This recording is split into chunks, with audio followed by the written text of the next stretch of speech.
Bapa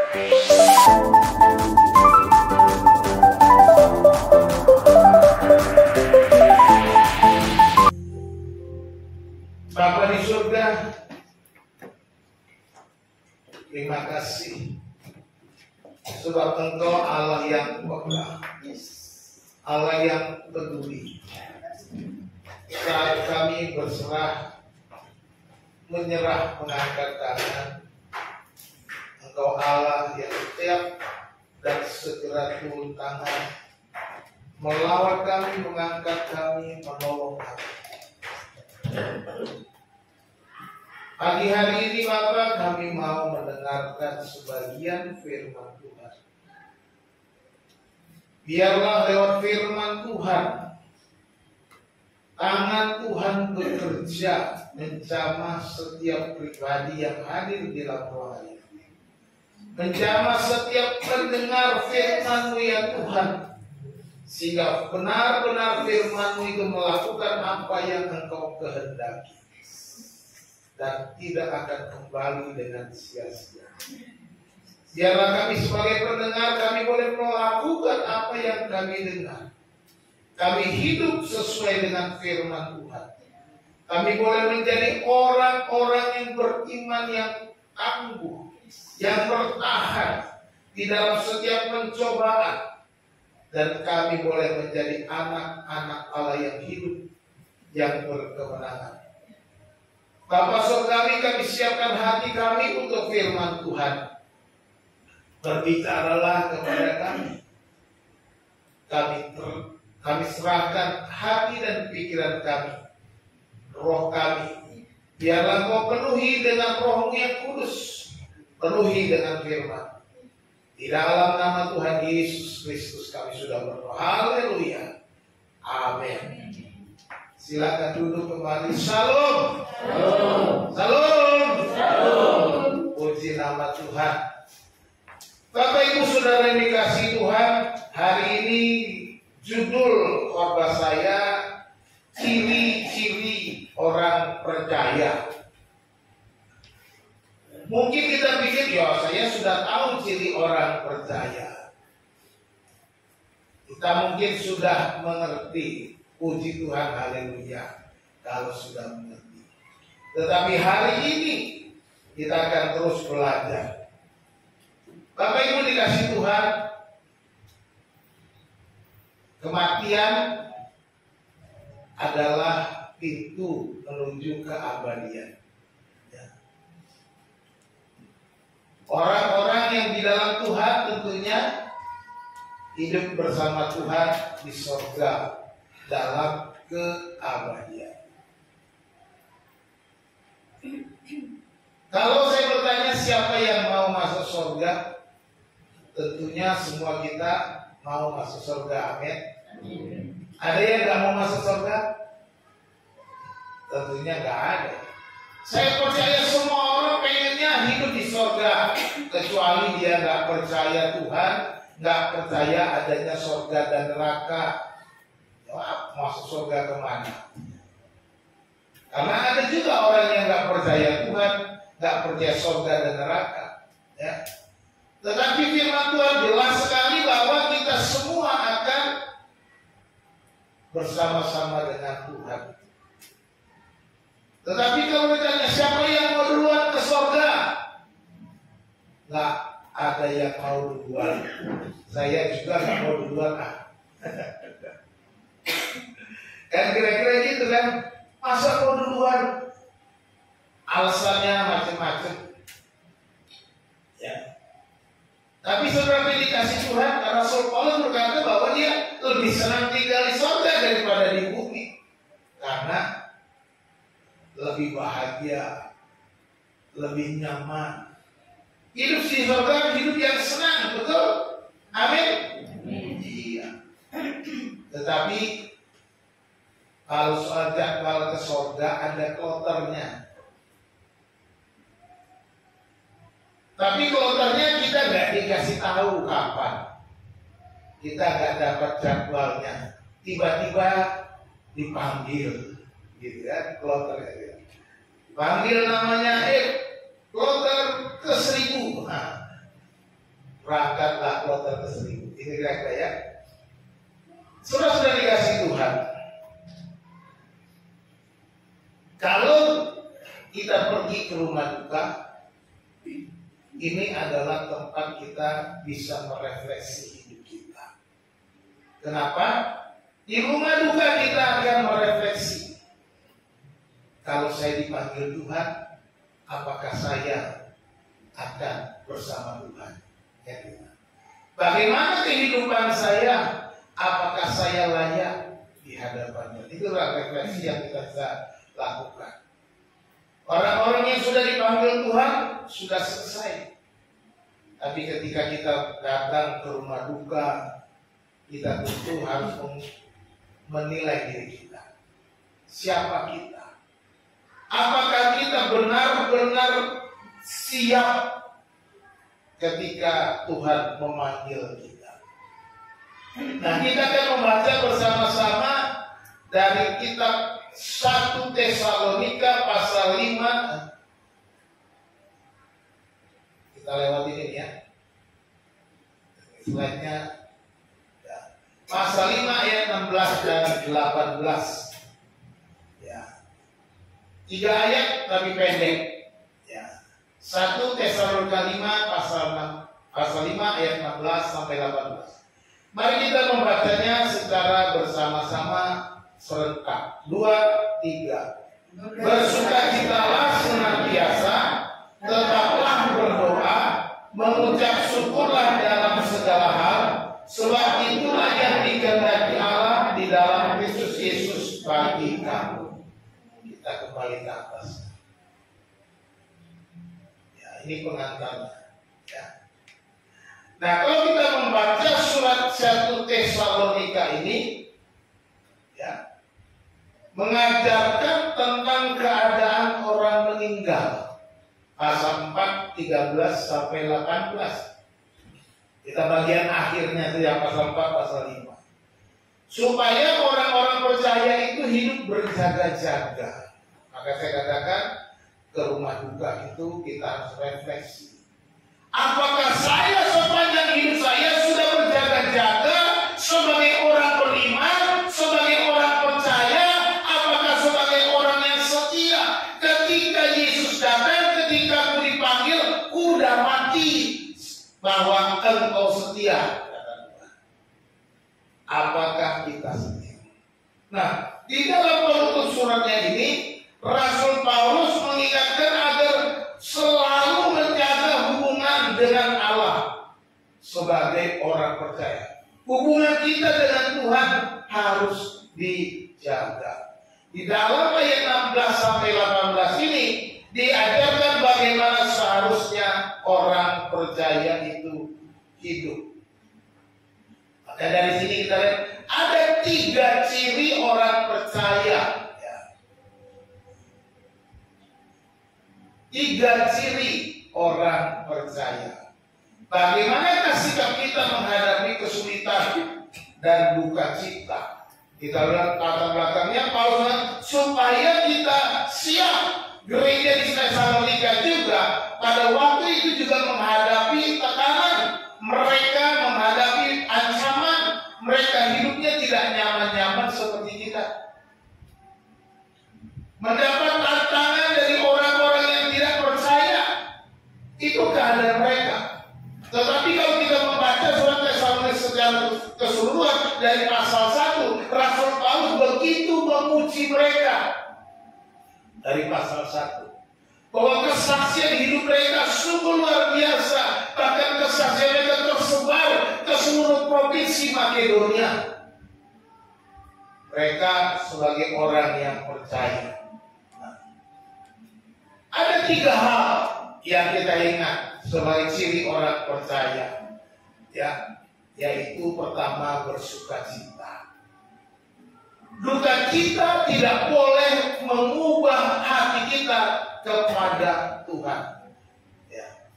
Jangan sampai persoalan, duka cita, kesulitan, masalah, pergumulan, tantangan, tekanan mengubah hati kita kepada Tuhan. Itu sebabnya Paulus katakan bersukacitalah senantiasa. Dalam terjemahan bahasa Inggris saya baca itu always rejoice atau rejoice evermore dalam beberapa terjemahan. Selalu bersukacita selama-lamanya. Di sini bersukacitalah senantiasa, diajarkan sudah. Jangan sampai masalah mengubah hati kita. Sukacitamu hilang, sukacitamu tidak ada lagi oleh karena masalah yang engkau hadapi. Ini yang diingatkan sebagai orang percaya harus selalu bersukacita. Katakan amin. Pak, bagaimana saya mau bersukacita? Wong saya ditipu habis puluhan juta. Ya saya nggak bilang MM-an karena kita belum ada yang MM-an. Saya ditipu 100 juta, 200 juta. Pak, bagaimana saya bersukacita? Rumah saya terbakar habis, harta saya ludes. Bagaimana Bapak suruh saya bersukacita? Tapi kalian tidak mengatakan saudara bersukacita. Tapi saya katakanlah, mari kita lakukan firman Tuhan. Dia berkata firman Tuhan, bersukacitalah senantiasa. Ini harus menjadi ciri yang pertama orang percaya. Orang beriman, sekalipun menghadapi masalah, sekalipun menghadapi tekanan, sekalipun menghadapi duka cita, hatinya tidak terganggu, tidak mengubah hatinya kepada Tuhan untuk selalu bersukacita. Kalau kita tidak mau bersukacita, apa yang kita lakukan? Kita bisa saja menyalahkan orang lain, menyalahkan Tuhan, menyalahkan tetangga, menyalahkan suami, menyalahkan istri. Ini gara-gara tetangga nih, saudara rumahnya, rumahku itu kebakar. Itu yang kita cari. Ini gara-gara kamu kita tunjuk orang lain. Sangat tidak ada sukacita. Hati kita diliputi amarah, duka cita membuat kita amarah, duka cita membuat kita sebel, duka cita membuat kita betul-betul ingin membalas dendam. Tidak ada sukacita. Kalau kita tidak ada sukacita, kita maunya membalas kembali apa yang orang lain perbuat kepada kita. Jangan mengubah hatimu kepada Tuhan oleh karena mengalami kesulitan. Pak, nggak bisa. Saya tahu itu berat. Saya tahu itu berat, tetapi orang percaya harus lakukan bersukacita. Bagaimana caranya? Pandang Tuhan. Lihat kepada Tuhan. Lihat kepada Tuhan sebagai pengharapanmu yang tidak akan pernah mengecewakan. Sekalipun saat itu seolah-olah engkau kecewa, tetapi percayalah di balik semuanya itu ada rencana Tuhan, ada hal yang Tuhan mau kerjakan di dalam kehidupan. Ini yang harus kita pelajari. Tidak diizinkannya kesulitan terjadi tanpa ada tujuan Tuhan di balik semuanya. Selalu ada campur tangan Tuhan ketika Tuhan mengizinkan pencobaan. Lihatlah Ayub itu. Ayub menderita begitu hebat. Harta kekayaannya habis.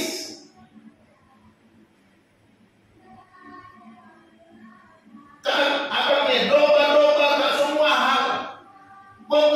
Apa yang dipeliharanya semua habis. Tidak sampai di anak-anaknya habis. Tidak sampai di tubuhnya juga diserang penyakit. Tapi Ayub tidak terganggu hatinya. Kenapa? Karena dia memandang kepada Tuhan. Karena dia percaya di balik semua itu Tuhan juga punya rencana. Makanya dia, apakah kita hanya menerima yang baik saja dari Tuhan, sedangkan yang buruk tidak? Apapun yang Tuhan berikan, apapun yang Tuhan izinkan dalam hidupku, inilah hati orang beriman. Tidak terganggu. Tidak disalahkannya siapa-siapa. Tidak disalahkannya Tuhan. Tidak disalahkannya istrinya. Tidak disalahkannya anak-anaknya. Tidak disalahkannya penggembala domba-dombanya. Tidak. Tapi dia menerimanya dengan lapang dada. Tuhan mengizinkan kita mengalami duka cita, kesakitan, kesulitan, kesedihan. Tuhan mengizinkan kita menghadapi tekanan karena Dia tahu apa yang terbaik bagi kita.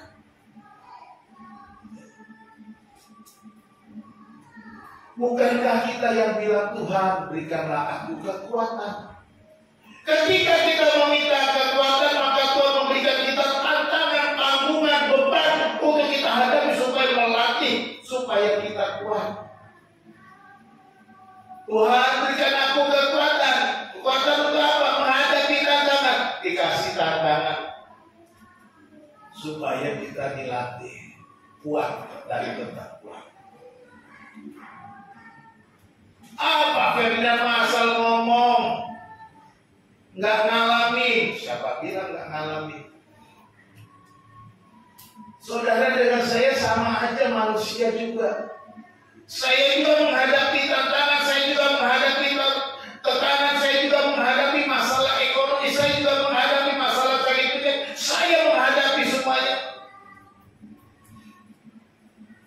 Tapi saya pandang kepada Tuhan.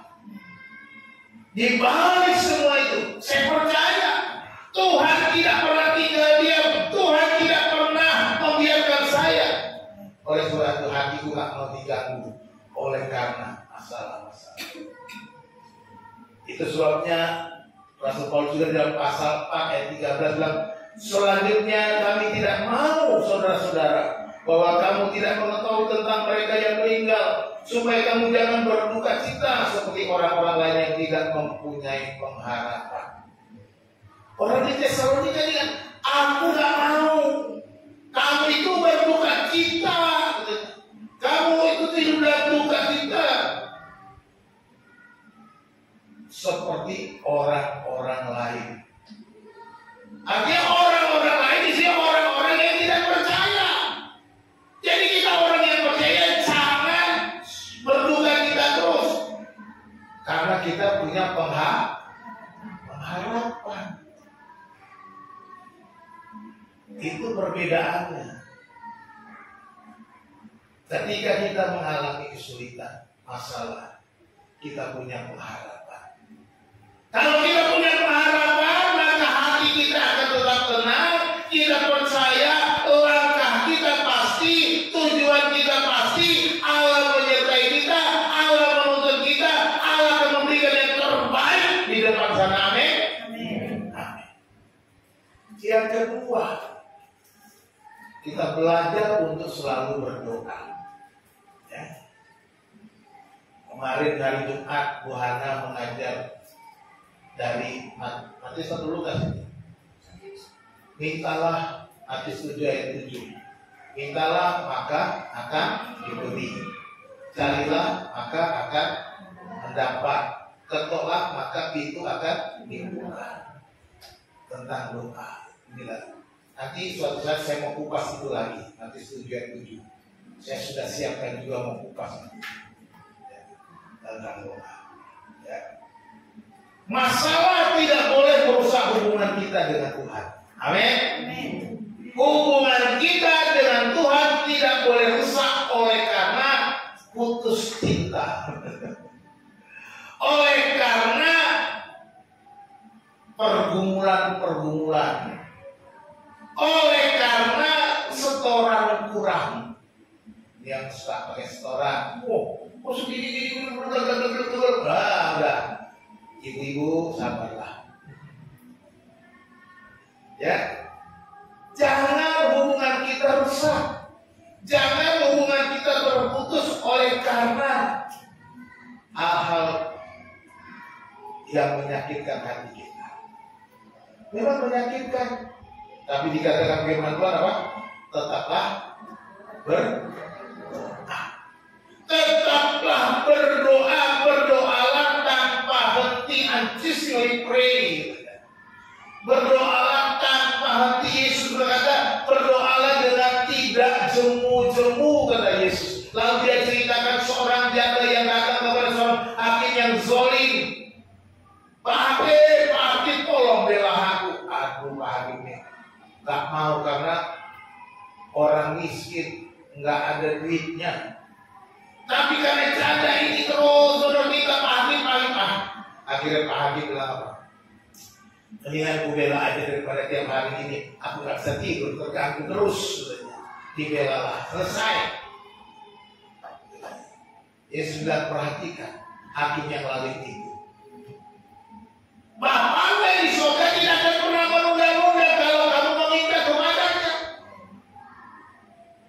Jadi kita ingat, tetaplah berdoa, teruslah berdoa, jangan berhenti berdoa. Apapun kendalamu, apapun masalahmu, berdoa. Ini ciri kedua orang Kristen, bersukacita, berdoa. Orang Kristen harus orang yang berdoa, punya hubungan yang baik dengan Tuhan. Jangan kita bergantung pada perasaan. Kalau bergantung kepada perasaan kita, perasaan kita berubah-ubah. Tergantung mood. Nah, ini perasaan kita berubah-ubah. Kalau kita merasa aduh lagi nggak mau berdoa, malas berdoanya. Nantilah. Berdoa berarti kita tetap bersandar kepada Tuhan. Orang yang bersandar kepada Tuhan itulah disebut orang yang beriman, orang yang percaya. Ini doa itu menyatakan ketergantungan kita kepada Tuhan. Doa menunjukkan bahwa kita sangat bergantung kepada Tuhan. Ini orang percaya kepada Tuhan. Sekarang masalahnya, pertanyaannya, kepada siapa kita bergantung? Kepada siapa kita bergantung? Anak-anak bergantung kepada orang tuanya. Ya. Mungkin kita bergantung kepada bos kita. Wah, kalau bos kita nggak begini-begini, gimana saya ini? Akhirnya kita pun menjilat bos supaya tetap lihat disayangi bos. Kita bergantung kepada bos. Tetapi hari ini kita diingatkan supaya kita bergantung penuh kepada Tuhan dengan menjaga hubungan kita dengan Tuhan, sekalipun mengalami penderitaan seperti gereja di Tesalonika ini. Mereka mengalami kesulitan, mereka mengalami aniaya, tetapi mereka tetap diingatkan, tetaplah berdoa.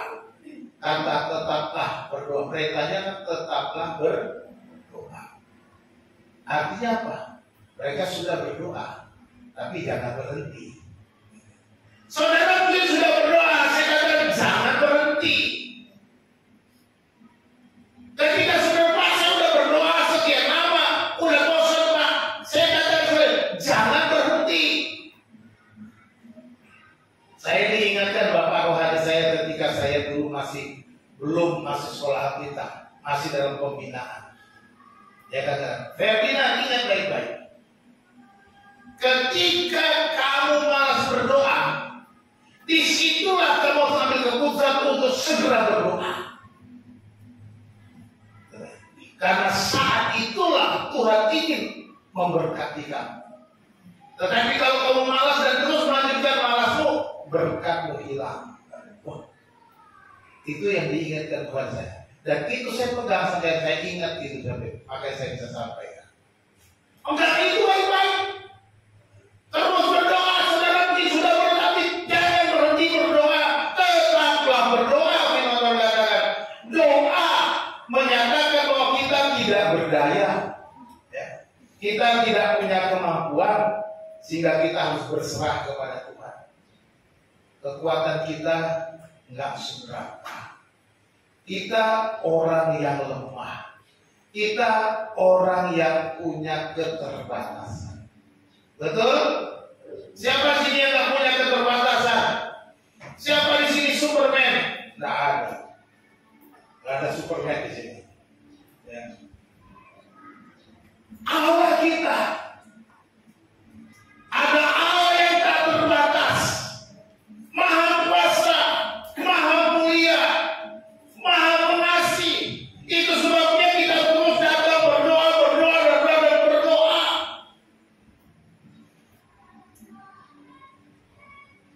Saudaraku, setiap hari kita pegang, zaman sekarang pegang apa? Gadget, handphone. Kita hubungi siapa saja gampang dengan handphone. Tapi dengan catatan, ada paketannya enggak, ada pulsanya enggak, betul enggak?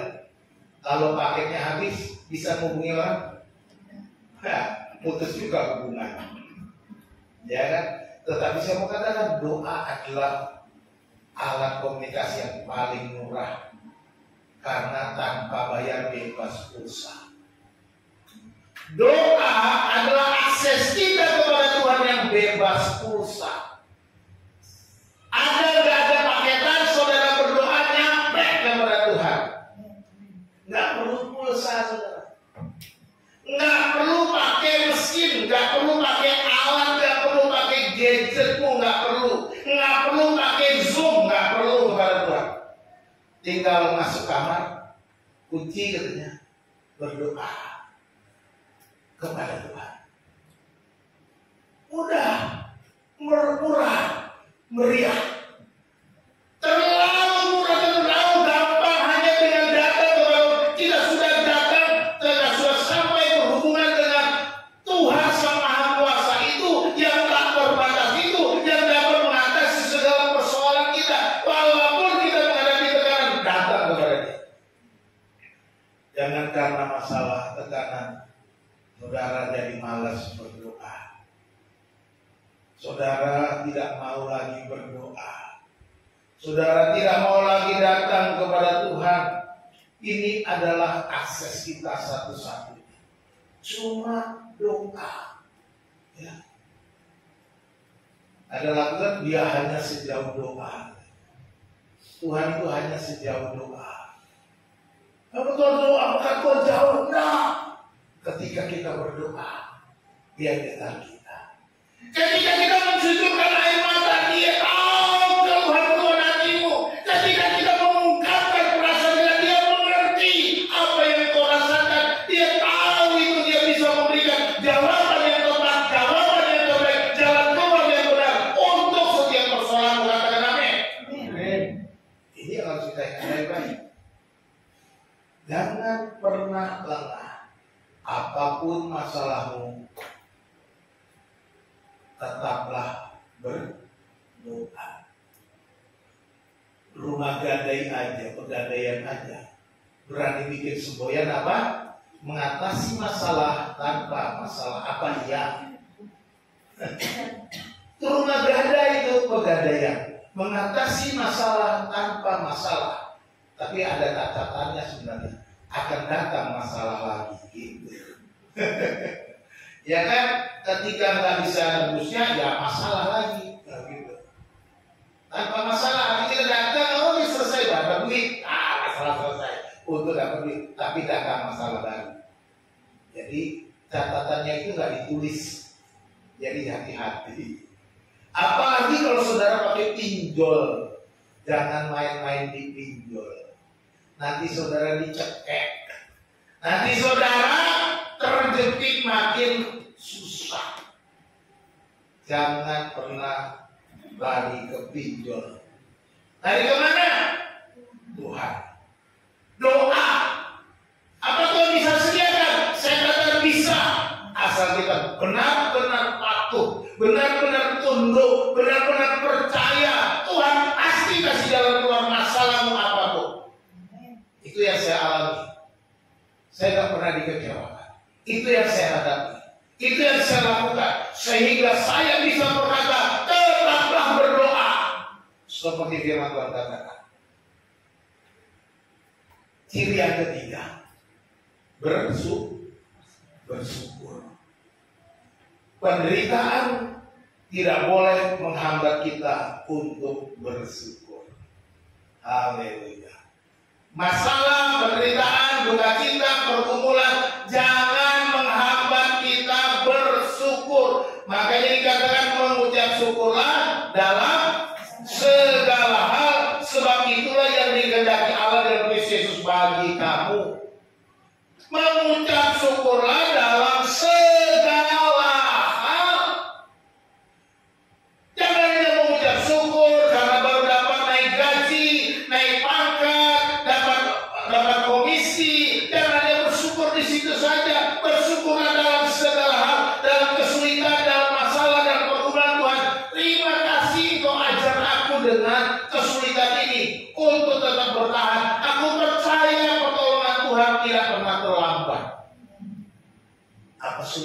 akan mengungkapkan itu dengan percaya penuh.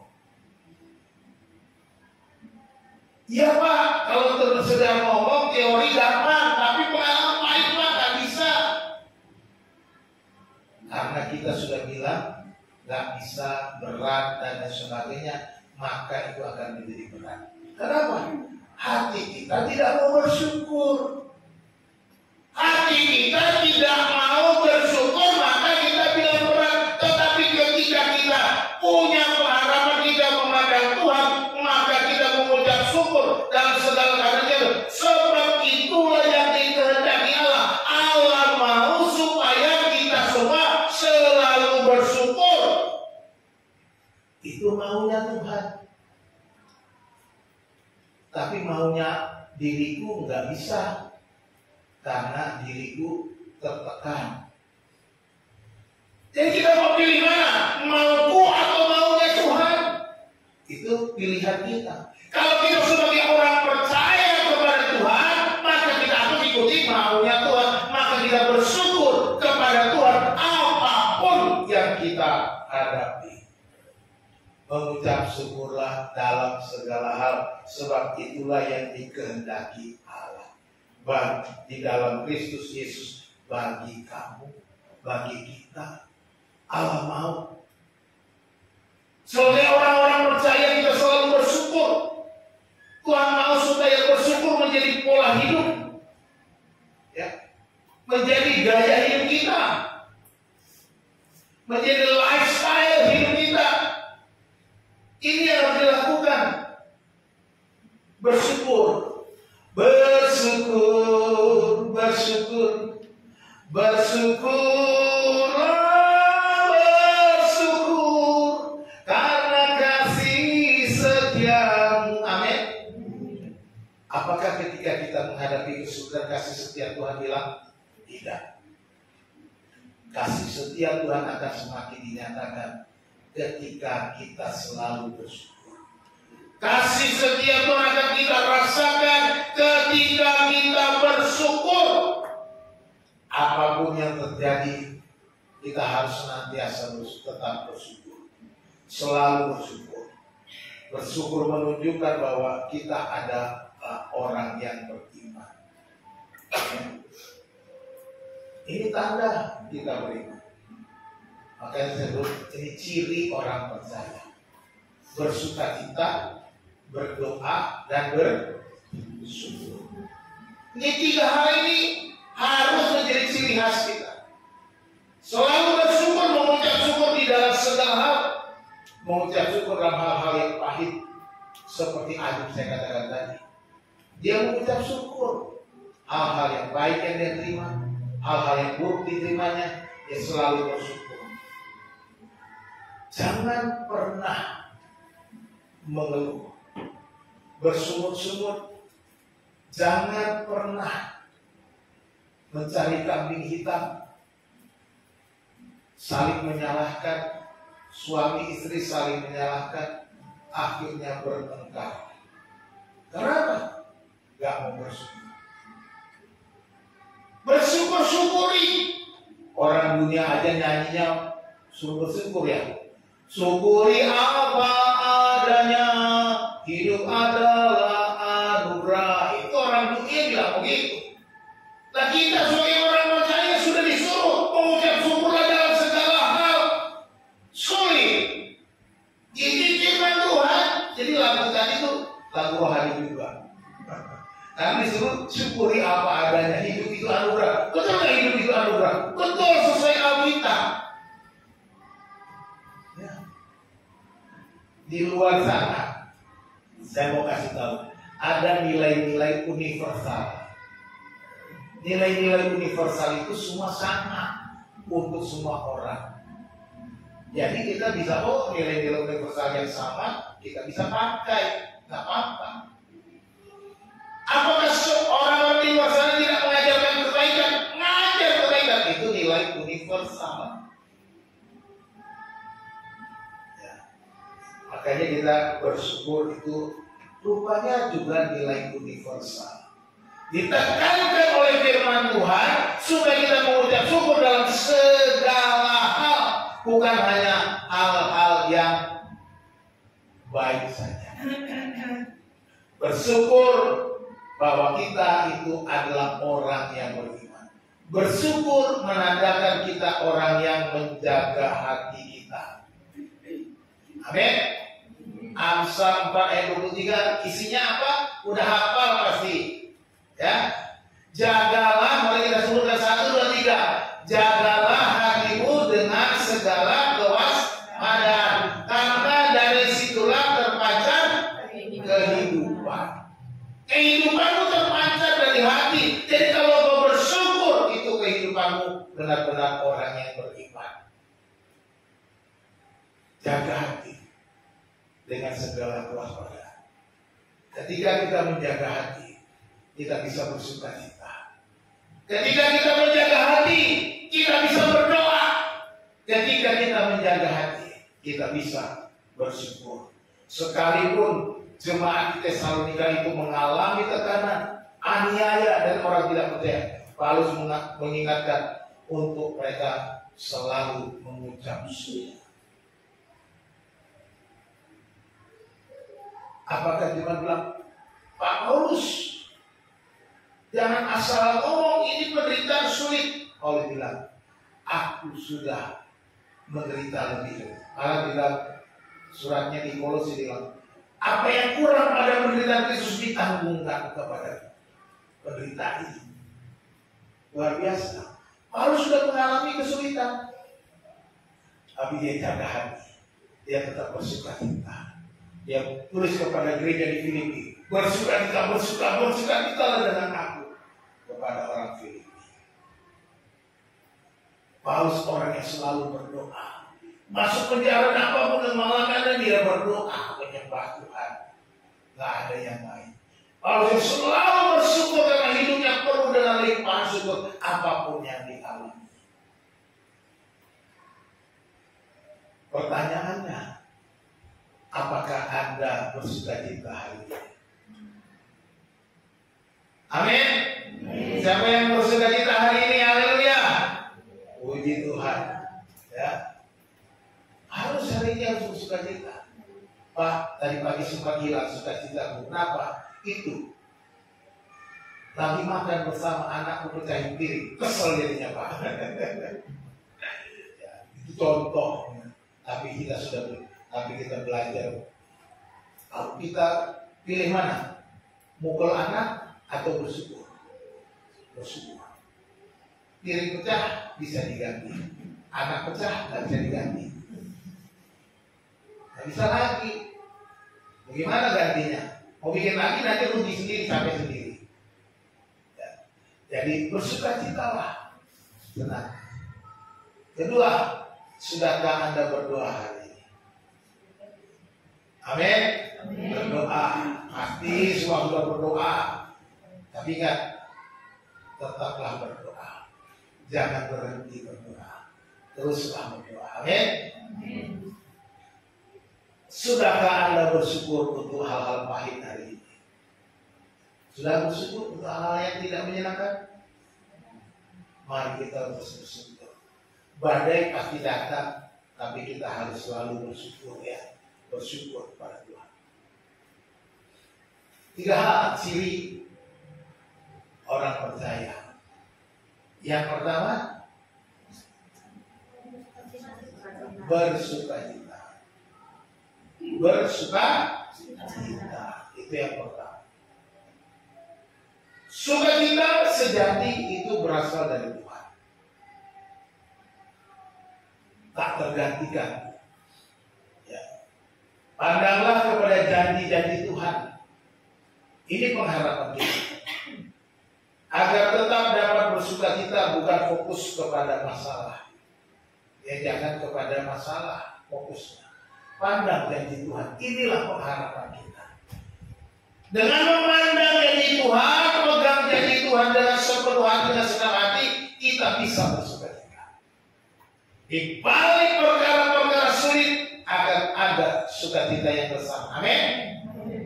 Yang kedua kuncinya orang percaya apa cirinya?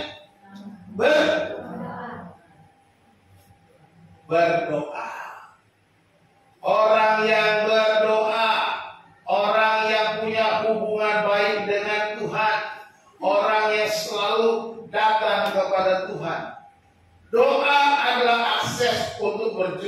dengan Tuhan. Nggak ada jalan yang lain kita lakukan pada saat sekarang.